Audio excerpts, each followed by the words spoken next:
Eu convido os irmãos para a leitura bíblica que se encontra na carta de Tiago, capítulo 1, iremos ler apenas os 2 primeiros versículos.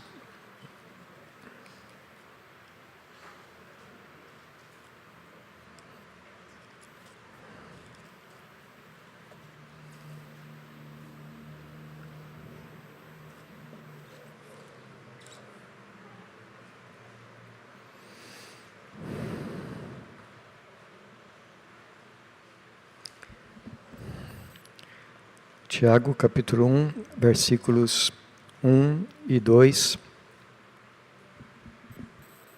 está escrito assim: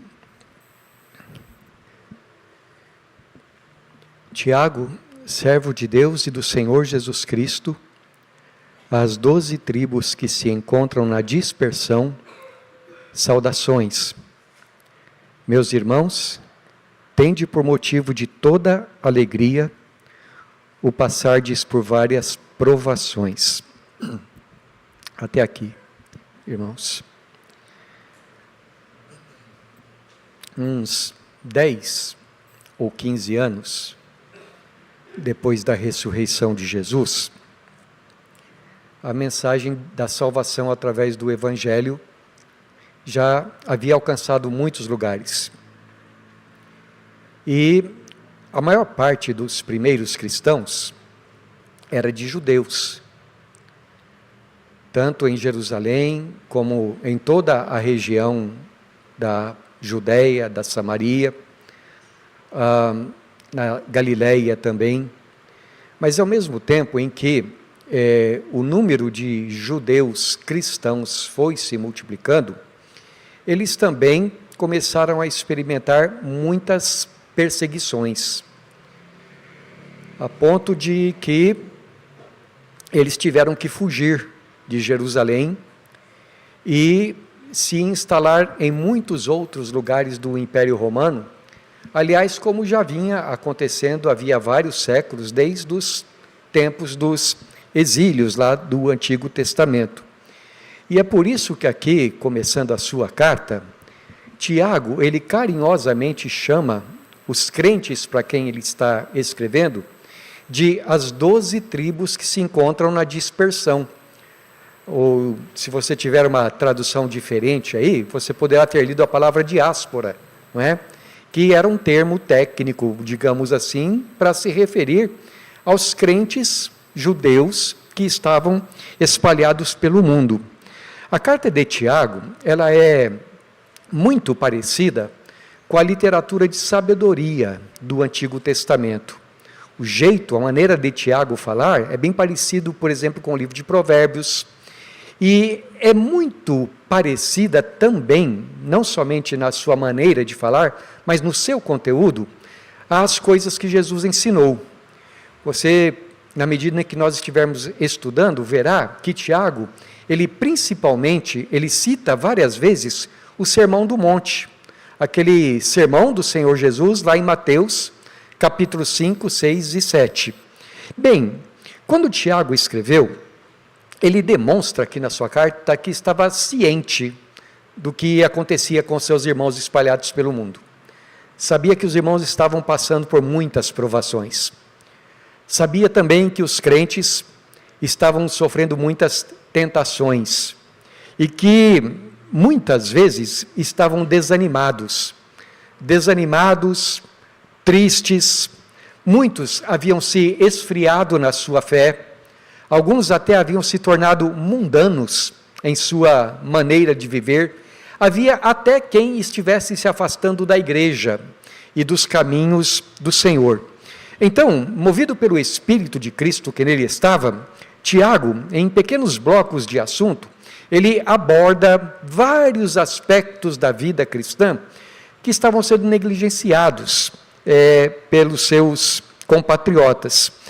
E ele exorta, então, os irmãos no sentido de olharem para as suas próprias vidas, mas olhar com os olhos de Deus. Ou melhor, olhar à luz da doutrina do Evangelho e entender as coisas na vida à luz da graça do Senhor Deus. Portanto, é uma carta no sentido de que os seus leitores vivam de acordo com a sua fé. É uma carta de encorajamento para os desanimados, é uma carta de renovação para os que se sentem cansados, é uma carta de despertamento para aqueles que estão acomodados, é uma carta de repreensão para os espiritualmente fracos. Em outras palavras, a carta de Tiago é uma carta de Deus para todos os crentes em todos os séculos que, em uma medida ou outra, experimentam as dificuldades com os problemas pelos quais, a respeito dos quais Tiago está falando aqui. Já faz alguns meses que eu tenho orado e perguntado ao Senhor o que eu deveria pregar na sequência de Marcos.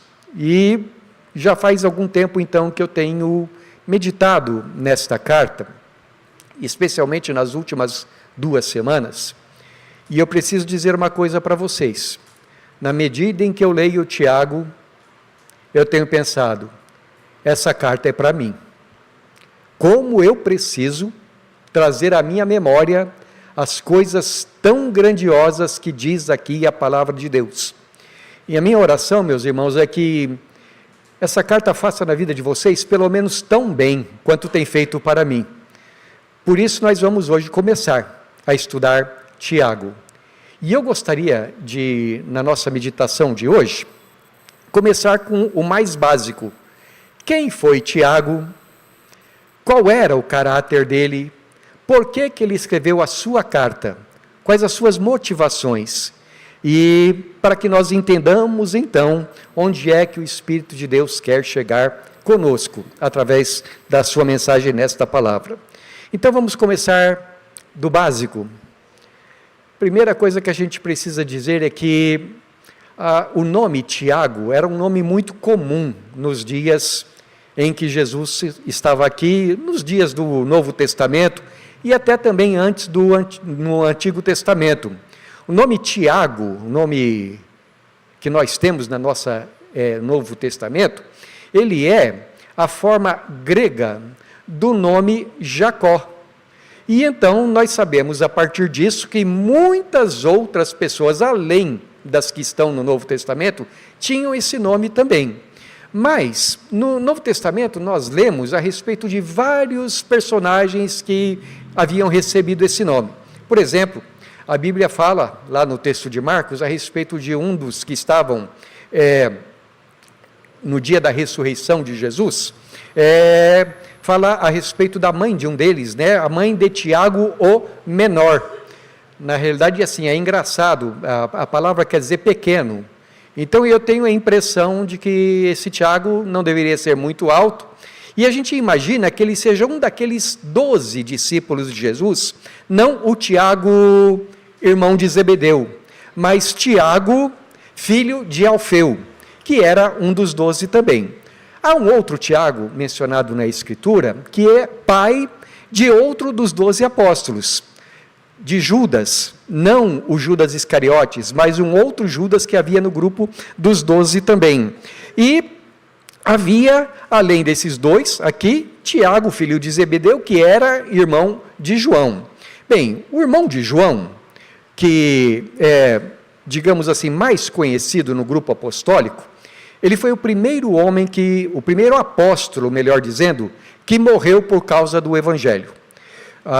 O historiador Flávio Joséfo, o texto de Atos, capítulo 12, nos conta que no tempo do rei Herodes, Agripa I, Herodes fez prender Tiago, o apóstolo, e mandou que ele fosse executado. Os irmãos devem se lembrar daquele momento em que Herodes, vendo que agradava o povo com isso, resolveu prender Pedro também, com o desejo de matá-lo.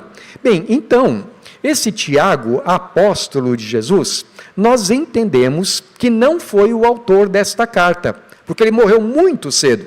E as coisas aqui, no texto de Tiago, nos indicam um período alguns anos depois da morte dele. Quem é esse Tiago que escreveu esta carta? No tempo do Novo Testamento, só havia um Tiago, que era conhecido o suficiente e tinha autoridade suficiente na igreja para que bastasse lhe dizer seu nome, Tiago. E quem é esse homem? Nós entendemos que seja aquele homem que, de acordo com Gálatas capítulo 2, era uma das colunas da igreja em Jerusalém, a quem o apóstolo Paulo chama, em Gálatas capítulo 1, Tiago, o irmão do Senhor. Nós já lemos no livro de Marcos, no livro de Mateus, sabemos também pelo Evangelho de Lucas, que Jesus, ele não era filho único, mas que ele tinha vários irmãos, Tiago, outro que se chamava Judas, outro que se chamava José, outro que se chamava Simão, e Jesus tinha também algumas irmãs. Em João capítulo 7, nós ficamos sabendo que durante o ministério de Jesus aqui na terra, os irmãos de Jesus não acreditavam nele. E em certas ocasiões até o desafiavam também para ele fazer alguma coisa para que todo mundo acreditasse nele, acreditasse em Jesus. Mas quando chega no livro de Atos, lá no capítulo 1, nós vemos que depois da ressurreição de Jesus, quando a igreja está reunida, aguardando a vinda do Espírito Santo, conforme Jesus havia prometido, a família inteira de Jesus está lá. Maria, juntamente com os seus filhos todos, estão com a igreja reunidos em oração e esperando o cumprimento da promessa do Senhor Jesus. Nós não sabemos quando isso aconteceu, quando foi que a família ou os irmãos de Jesus se converteram. Mas eu quero destacar um texto do Novo Testamento, e agora eu vou pedir então que você, por favor, abra a sua Bíblia, em 1 Coríntios capítulo 15, que provavelmente o texto mostra para nós em que ocasião foi que Tiago veio à fé em Jesus. E 1 Coríntios, na verdade, está no versículo 7, mas eu quero, devido à importância, a maneira como Paulo descreve o Evangelho aqui, ler desde o versículo 1, 1 Coríntios capítulo 15, desde o versículo 1, eu quero ler com os irmãos até o versículo 8. Paulo escreve assim: Irmãos, venho lembrar-vos o Evangelho que vos anunciei, o qual recebestes e no qual ainda perseverais. Por ele também sois salvos, se retiverdes a palavra tal como vô-la preguei, a menos que tenhais crido em vão. Antes de tudo, vos entreguei o que também recebi, que Cristo morreu pelos nossos pecados, segundo as Escrituras, e que foi sepultado e ressuscitou ao terceiro dia, segundo as Escrituras, e apareceu a Cefas e depois aos 12. Depois foi visto por mais de 500 irmãos de uma só vez, dos quais a maioria sobrevive até agora, porém alguns já dormem. Depois foi visto por Tiago, mais tarde por todos os apóstolos, e afinal, depois de todos, foi visto também por mim, como por um nascido fora de tempo. O apóstolo Paulo está descrevendo o Evangelho, no capítulo todo ele vai falar a respeito da veracidade da ressurreição de Jesus, e ele explica aqui que a ressurreição de Jesus foi algo muito palpável, visível a muitas pessoas, e a gente lê lá em Atos que Jesus apareceu por um período de 40 dias. Ora, uma dessas pessoas, para quem Tiago apareceu, Paulo diz aqui, e foi por último, foi para Tiago. E nós entendemos que deve ter sido nesse momento que Tiago veio a crer. Eu quero que você se coloque um pouquinho no lugar dele. Você cresce naquela mesma família, ali estão o seu pai, a sua mãe, os seus vários irmãos, mas você tem um irmão mais velho que você vê ele fazendo as mesmas coisas que todo mundo faz. Ele vai dormir à noite, ele se levanta de manhã, ele come, ele bebe. Quando ele está maiorzinho, ele trabalha com o seu pai na carpintaria, mas de repente esse seu irmão mais velho começa a dizer que é o Filho de Deus. Tiago, no tempo em que Jesus estava ministrando a palavra, não conseguia acreditar. Até um momento no Evangelho que os irmãos de Jesus pensam que ele estava com problema nas ideias, mas depois que Jesus aparece ressurreto para ele, Tiago não consegue deixar de crer. E então ele passa a servir ao Senhor, ele passa a buscar ao Senhor juntamente com toda a igreja em Jerusalém. E você deve ter notado como é que ele começa a sua carta. Ele não diz assim: Tiago, irmão do Senhor Jesus Cristo. Talvez ele pudesse pensar que ele teria mais credenciais, mas ele começa dizendo assim: Tiago, servo do Senhor Jesus Cristo. E quando nós olhamos para a vida de Tiago, conforme ela nos é apresentada no livro de Atos, meus irmãos, nós podemos perceber o caráter e a importância desse homem nos primeiros dias da igreja. Nós temos informações sobre ele, não somente na Escritura Sagrada, mas naquele homem que eu já tinha citado para os irmãos, Flávio Josefo também. Flávio Josefo diz que Tiago foi morto pelos judeus, por causa da sua fé em Jesus. Mas, quando nós olhamos para o livro de Atos, nós percebemos a importância que esse homem tinha. Por exemplo, quando o apóstolo Paulo sobe para Jerusalém, ou ele procura Tiago, ou ele então é conduzido a Tiago. E ele dá relatórios para Tiago a respeito do seu ministério entre os gentios. Um outro momento que a gente pode observar a importância dele também, é lá em Atos capítulo 12.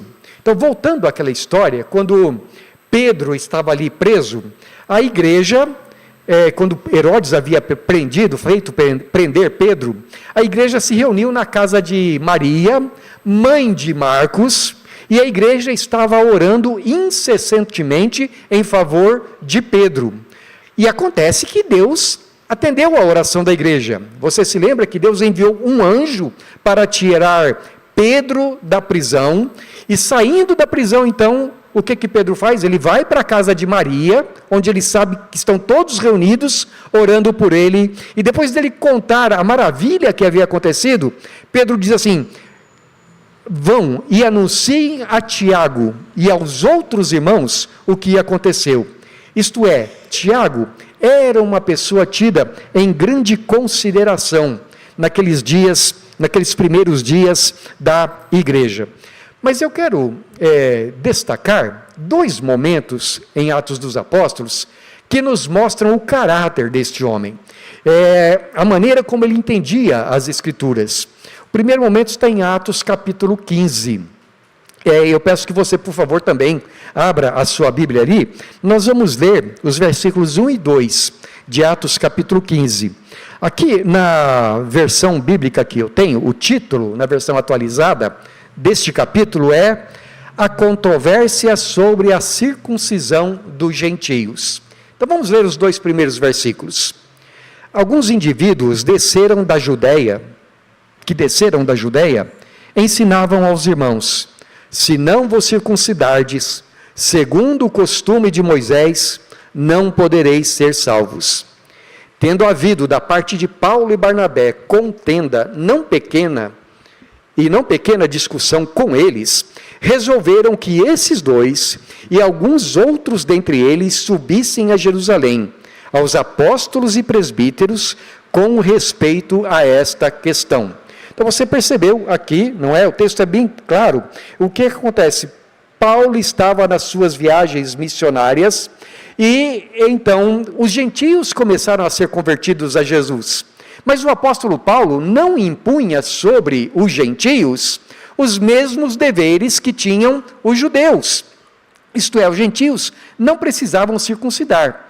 Acontece que, quando Paulo passava num lugar, logo já havia uma turma depois dele, desdizendo aquilo que ele havia falado.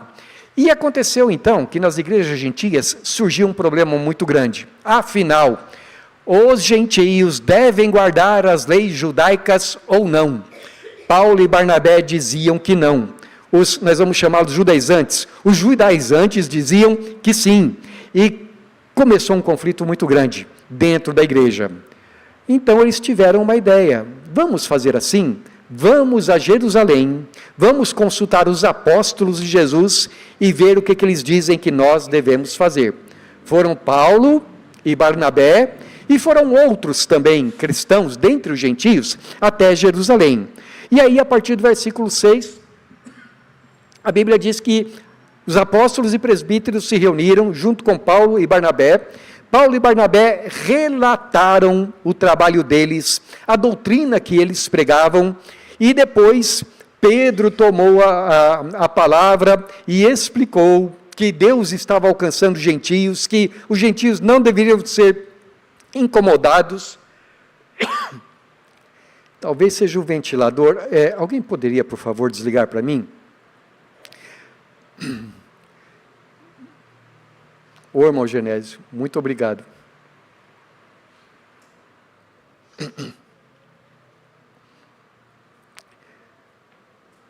Quase todos os domingos, não é? Eu tenho essa dificuldade. Mas é como eu digo sempre, antes de Jesus voltar, passa. Ou então, no momento que ele voltar. E então, eles falaram, Pedro falou que ele próprio era testemunha de que Deus estava visitando os gentios. Depois Paulo e Barnabé tornaram a falar, até que por fim, a última pessoa que tomou a palavra foi Tiago. E eu quero ler com os irmãos então agora, o que Tiago falou. Está a partir do versículo de número 13. Atos capítulo 15, a partir do versículo 13 está escrito assim: depois que eles terminaram, falou Tiago dizendo: irmãos, atentai nas minhas palavras. Expôs Simão como Deus primeiramente visitou os gentios, a fim de constituir dentre eles um povo para o seu nome. Conferem com isto as palavras dos profetas. Aqui Tiago está citando o profeta Amós, capítulo 9. Como está escrito: cumpridas estas coisas, voltarei e reedificarei o tabernáculo caído de Davi, e levantando-o de suas ruínas, restaurá-lo-ei, para que os demais busquem o Senhor, os demais homens busquem o Senhor, e também todos os gentios sobre os quais tem sido invocado o seu nome, diz o Senhor, que faz estas coisas conhecidas desde séculos. Pelo que julgo, não devemos perturbar aqueles que, dentre os gentios, se convertem a Deus, mas escrever-lhes que se abstenham das contaminações dos ídolos, bem como das relações sexuais ilícitas, da carne de animais sufocados e do sangue, porque Moisés tem em cada cidade, desde os tempos antigos, os que pregam nas sinagogas, onde é lido todos os sábados. Então veja, o que Tiago está dizendo é assim: olha, nós sabemos que em todos os lugares existem sinagogas, e que eles ouvem a lei de Moisés e seguem os seus mandamentos. Mas também sabemos que Deus falou, através dos profetas, que quando ele reconstruísse o tabernáculo caído de Davi, então os gentios seriam trazidos ao seu povo. E o que está acontecendo é isso. Então o que eu quero propor, diz Tiago, é que nós deixemos os gentios em paz.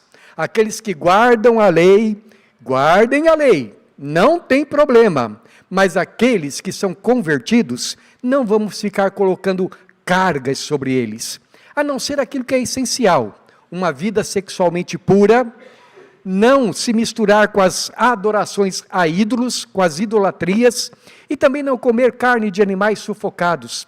Jesus havia falado que todos os alimentos são puros, mas eles estavam querendo fazer uma concessão para os judeus, porque eles queriam que houvesse harmonia entre cristãos judeus e cristãos gentios. O texto continua dizendo que toda a igreja achou muito bom aquilo que Tiago havia proposto. Escreveram uma carta para as igrejas gentias, dizendo que eles tinham tomado uma decisão orientados pelo Espírito Santo. E então a igreja teve paz, a igreja sossegou com relação àquela controvérsia, onde quer que essa mensagem fosse recebida. Bem, meus irmãos, um segundo momento que eu quero destacar está em Atos capítulo 21. É uma reunião que aconteceu alguns anos depois dessa de Atos capítulo 15. Paulo continuou o seu ministério de pregação, muitos gentios se converteram ao Senhor, e você se lembra que na primeira carta aos Coríntios, por exemplo, Paulo fala que ele estava levantando uma oferta para as igrejas pobres da Judéia. Atos capítulo de número 21 nos conta sobre Paulo voltando para Jerusalém, então, alguns anos depois, com essa oferta para a igreja de Jerusalém. E eu não vou ler o texto aqui, vou apenas parafrasear. A partir do versículo 17, você verá essa história que eu vou contar agora, né? Que conta quando Paulo, Lucas, Silas e mais alguns crentes chegaram em Jerusalém. No dia seguinte, eles se reuniram com Tiago e os outros presbíteros da igreja. Tiago era o líder, nessa época Pedro já não estava mais em Jerusalém, João também não estava em Jerusalém, e Tiago, então, era o único do grupo que estava ali dirigindo a igreja. E eles se reúnem, e eles recebem Paulo muito bem, e Paulo conta as maravilhas que Deus havia feito, mas havia uma preocupação no ar. E então eles passam a explicar para Paulo o que estava acontecendo. É que em Jerusalém haviam chegado rumores de que Paulo estava ensinando para os judeus na diáspora, que eles podiam ser contra Moisés, que eles não precisavam guardar a lei, que eles não precisavam circuncidar seus filhos, e que, na verdade, ele estava colocando o povo contra Moisés. Então, os irmãos disseram assim para Paulo: olha, a questão com relação aos gentios, nós já resolvemos faz muito tempo. Os gentios não são obrigados a guardar a lei de Moisés. Mas, para que a gente dê um bom testemunho diante dos judeus, vamos fazer o seguinte. Você, Paulo, nós temos aqui alguns irmãos que fizeram um voto nazireado. Junte-se a esses irmãos que fizeram o voto, raspe a sua cabeça, pague o voto e vá ao templo, para que os judeus aqui saibam que você não é contra a lei de Moisés. Irmãos, Paulo não tinha problema nenhum de fazer isso, porque ele disse em certo lugar: fiz-me sem lei para com os que não vivem sob a lei, e fiz-me debaixo da lei, embora não obrigado a guardar a lei, para não escandalizar ou para ganhar aqueles que vivem sob a lei. Tudo faço para de todos os modos procurar salvar alguns. Então, para o apóstolo Paulo, não havia dificuldade alguma. E ele disse: está bem. Então ele raspou a sua cabeça e alguns dias depois ele foi ao templo em Jerusalém. O problema é que alguns judeus vindo da Ásia, que odiavam Paulo, o reconheceram no templo. E aí foi uma algazarra. Eles fizeram um grande alvoroço. E o texto diz que eles gritaram: socorro! Varões israelitas, aquele homem que tem ensinado os judeus a apostatarem de Moisés, ele está aqui no nosso meio, e trouxe até um gentio para dentro do templo. Não tinha levado não, mas eles disseram que tinha levado, né? Porque havia várias sessões ali no templo, e foi criado um alvoroço tão grande, que a igreja em Jerusalém não conseguiu fazer nada. Paulo foi preso. Ficou preso em Jerusalém, depois ele foi para Cesareia, preso, e depois ele foi para Roma, preso também, onde ele escreveu algumas das suas cartas. Nós reconhecemos a soberania de Deus em todas essas coisas. Mas, meus irmãos, o que eu quero destacar é o amor que Tiago tinha pela igreja. Em Atos capítulo 15, ele diz para a igreja em Jerusalém que não deveria causar embaraço nenhum para os gentios. Agora, Tiago diz que da mesma forma, aqueles que não vivem sob a lei, não devem criar embaraços para os judeus que creem em Jesus, mas que ainda estão vivendo sob aquele antigo regime. É como o apóstolo Paulo falou lá em Romanos 14 também, não é? Um crê que de tudo pode comer, aquele que é fraco só come legumes. Um crê que existem certos dias que são especiais, outro não crê, porque tudo é para o Senhor. Ora, seja aquele que é mais forte, seja aquele que é mais fraco, não é para nós ficarmos discutindo opiniões, Era essa a mentalidade de Tiago também. Os dois tinham o mesmo parecer. Vamos fazer de tudo para não criar embaraço para crente nenhum. Não vamos colocar sobre eles coisas que Deus não tem colocado. Esse era o espírito dele. Infelizmente, os judeus inimigos de Paulo não tiveram a mesma visão e, ao contrário, o perseguiram por causa disso. Flávio Josefo também nos diz que, muitos anos mais tarde, no ano 63 ou 64, Tiago foi acusado pelos judeus de contrariar a lei de Moisés. E ele foi levado a um monte e jogado lá para baixo. E depois foi apedrejado. Esse homem que estava defendendo que a gente não deveria causar escândalos para ninguém. Por que Tiago escreveu a sua carta para os judeus da diáspora? É o nosso terceiro momento aqui. Quando nós lemos as cartas do Novo Testamento, nós percebemos que cada uma delas tem uma motivação fortemente pastoral.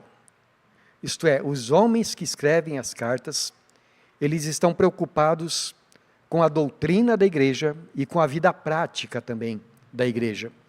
Então, se a gente lê a carta aos Romanos, a gente tem lá uma exposição bem detalhada, a gente pode dizer sistemática, do evangelho da nossa salvação.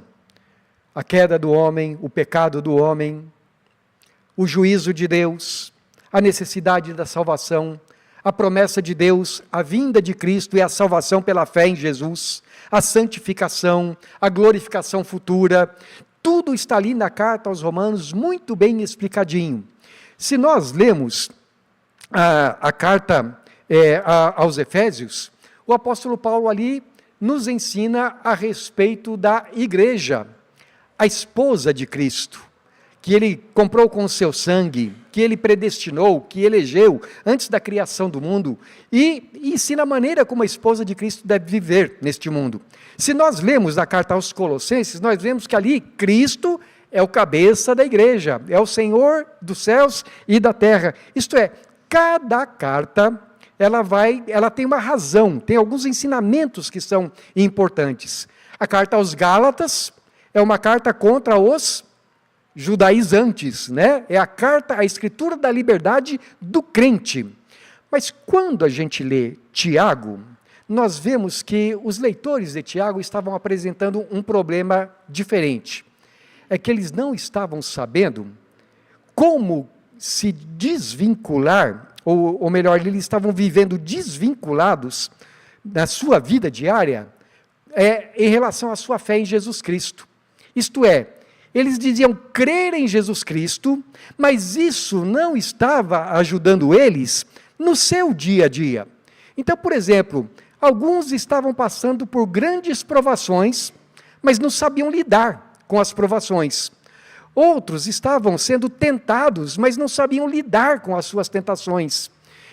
Alguns crentes eram ricos e não sabiam lidar com a riqueza. Outros eram pobres e não sabiam lidar com a pobreza. Então, Tiago, ele aborda na sua carta vários problemas da vida dos crentes e mostra como eles deveriam se comportar. Havia crentes que não sabiam usar a língua, para usar o linguajar de Tiago, não é? E isso estava causando divisões na igreja, preocupações entre os irmãos e contendas na fé. Por isso, em toda a sua carta, o que Tiago está dizendo é: irmãos, entendam a sua fé, cresçam na sua fé, vivam de acordo com a sua fé, pratiquem a fé. O que nós podemos fazer para destacar a mensagem de Tiago, me parece, está no capítulo 2, versículo 17, quando Tiago escreve assim: assim também a fé, se não tiver obras, por si só está morta. E morta aqui, meus irmãos, entendida no sentido de todas as coisas que nós devemos fazer e viver como resultado da nossa fé em Jesus Cristo.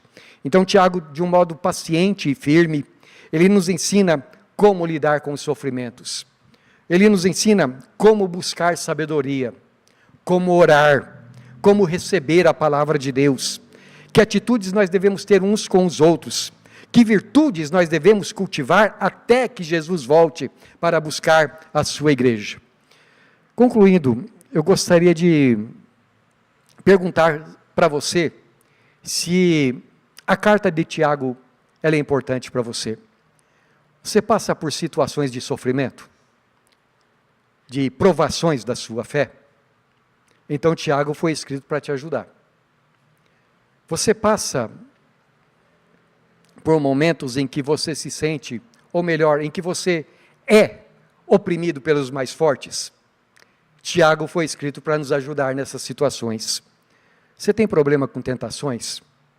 Com mundanismo? Você tem problemas com obediência a Deus? Tem dificuldades na sua vida de oração? Você precisa de sabedoria? A sua alma tem sede de Deus? Eu creio que, tanto para você como foi para mim, a resposta a essas perguntas foi um enorme sim. Eu preciso dessas coisas todas. Então, Tiago é a mensagem de Deus para nós, nos dias de hoje. Por isso, o que eu quero fazer, meus irmãos, é convidar vocês para juntos passarmos um tempo agora, alguns meses, meditando nessa carta.